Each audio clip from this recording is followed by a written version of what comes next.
Today I'm going to share some of my favorite romance books that I've read. Largely, all of my romance reading has been this year.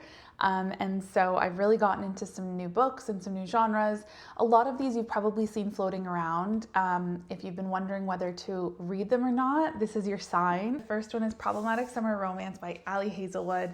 I just liked the age gap, sort of slow burn romance to this, and I also loved that it was largely set in Italy. You cannot go wrong. So I loved that one.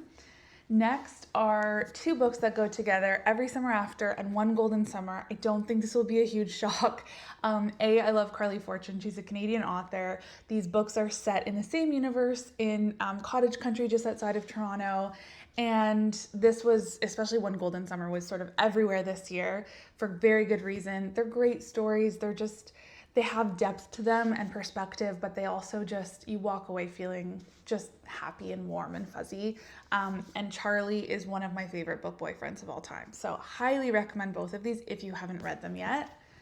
The last three I've actually done separate reviews on, so I won't go into too much, but I just love the dimension to all of them. The first is Emily Henry's Book Lovers, about sort of two probably uptight city people who end up in a small town and their kind of path to each other. I loved the story in this. I obviously love that it's about books, but more than that, I actually loved the journey of sort of self-discovery and self-identity in this for the female main character, and I really related to it a lot. Highly recommend this one. Next is P.S. I Hate You by Lauren Connolly.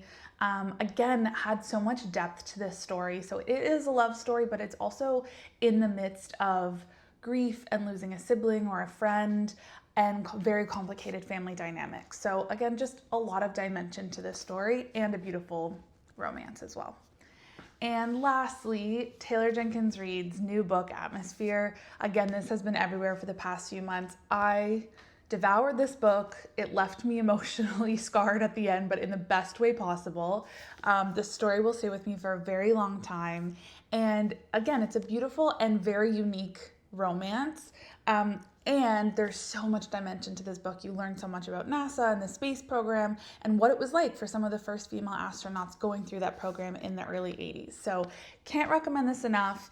Let me know if these are some of your favorites or if I've missed some and if you decide to check any out.